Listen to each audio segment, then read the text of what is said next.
I call them the Sankwas 5. If President Mahama should decide to contest, this is how the scale will be.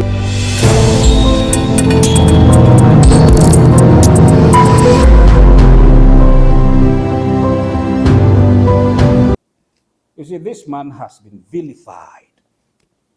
They have gone as far as they could through propaganda just to tarnish whatever image he had. But as Matthew 15:16 said, you cannot light a lamp and put it under a bushel basket. That light will come out and it will defeat the darkness. So you see, he is the light that has come out.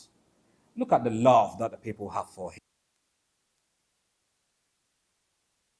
Inspect the Ofankor to Asuom Road, and how children and the elderly and everybody was singing praises. It's as if it was a campaign platform. Look at the international scene. After his UN address, and Nigerians, 230 million Nigerians were saying they wished President Mahama was their president. You see, when God blesses you, let me put it in the way that we all know. Who Jah bless? No one cares. Yes, I wish he could continue. It's painful that he has said he would not contest. A lot of traditional rulers and opinion leaders, sheikhs and imams, and even pastors I have spoken to have agreed that maybe we should petition Otumfuo, so that just as he did the last time round and made him come again the second time, and he will do us that favor and talk to him so that he can come again. You see, the MPP that we knew, the New Patriotic Party, those people, the men of ideal and integrity, those that sought to hoist the flag of Ghana with patriotism, are not the group we have today. Look, the MPP of Darocha, Sakiskek, Victor Usu, Kofi Buzia, Professor Edubuahe, Alajete, J.A. Kufuor, those men of value, those men of integrity are not what we have today. I tell you without mincing words, the 5 people who are contesting, wanting to be flag bearers, are just Sankwas compared to those. I call them the Sankwas 5. If President Mahama should decide to contest, this is how the scale will be. All the Sankwas 5, Dr. Baumia, Honorable Kennedy Japan, Dr. Brian Champong,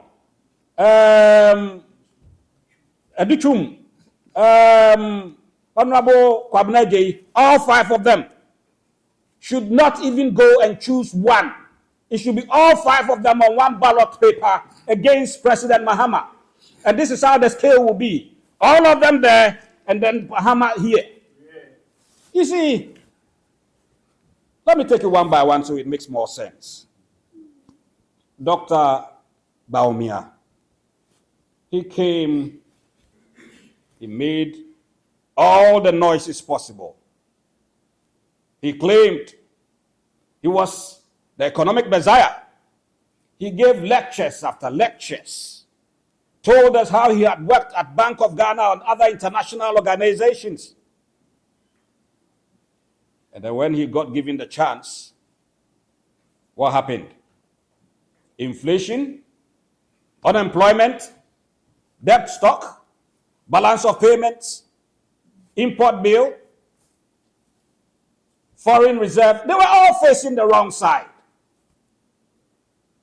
Look, I have arrested the city. He's been locked up and the key is with the IGP. only for the city to break jail, grow wings, and fly out from 4 cedis to $1 to about 17 cedis when he left office. You see, we all like the game of football. And a few times we get familiar with the so-called player who will be on the touchline. He will make all the noise, point out all the mistakes. Oh, you should have passed. Oh, you should have headed rather than chest. Oh, you should shoot. And then the coach decides that, okay, looks like you are good. Come on. And then he comes on. And then the opponent starts giving him sulia. And even when there is a stable ball and an empty net, and he has to just shoot it in, and he just kicks the air and leaves the ball there. That's Ampahon. And then the people, the players and the coach, they get fed up. And then they send him back to the touchlines. You see, when that person starts making noise again, don't you think people will think there's something wrong with him? Maybe he's just an empty barrel, just fond of making noise, just noise. What is there for Dr. Belmoya to prove now? Does he still think the fundamentals are weak? You see, people must genuinely want to be president, not just because of the power, the privilege, or the opportunity to steal, but a genuine feeling, demonstrable feeling that they can do better than the incumbent government administration. That is what should prompt people. I'm very sure that Dr. Bawumia himself would have gone and sat somewhere quietly if it wasn't for the wife who wants to be a first lady rather so very badly.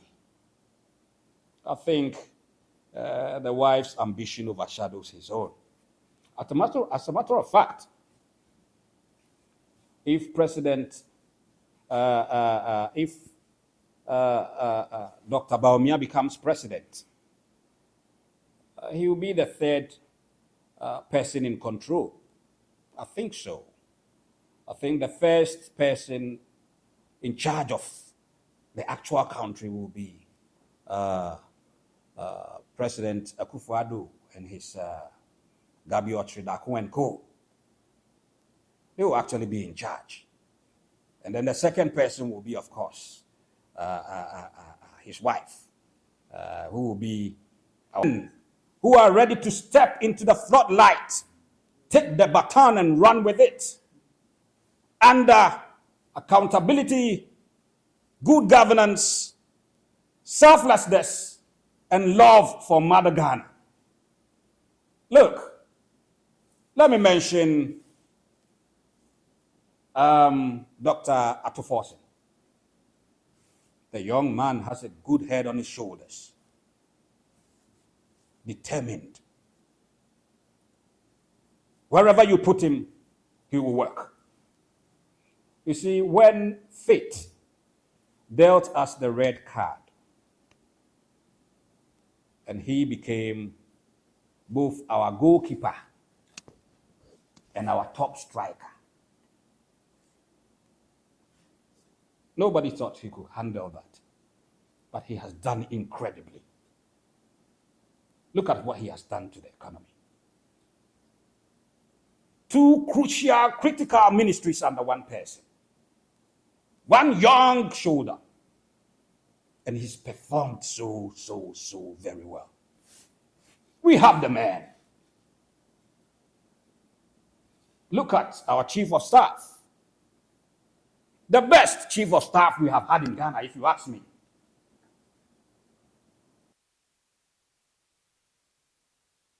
Humble lion. So level-headed. Your typical example of a leader. We have the man. Look at Haruna Idrisu, honorable, utility player. Wherever you put him, he performs. Success driven. We have the man. Look, when they start talking about money, and I have money, and Kennedy Japon, and Brian Asampo, and Dr. Baumia, and I bought this for the party, and I did this, I laugh. If because of money, we will bring in Ibrahim Mahama. He is more wealthy. He is more handsome than them. He is well respected. He is level-headed. He is more patriotic. Yes, we have the man. Look at General Asiedun Ketia. As fine a politician as the seasoned finest of wines. He knows politics like the back of his hands. Indefatigable. He thrives under duress and under pressure. We have the men and the women too. I could go on and on and on.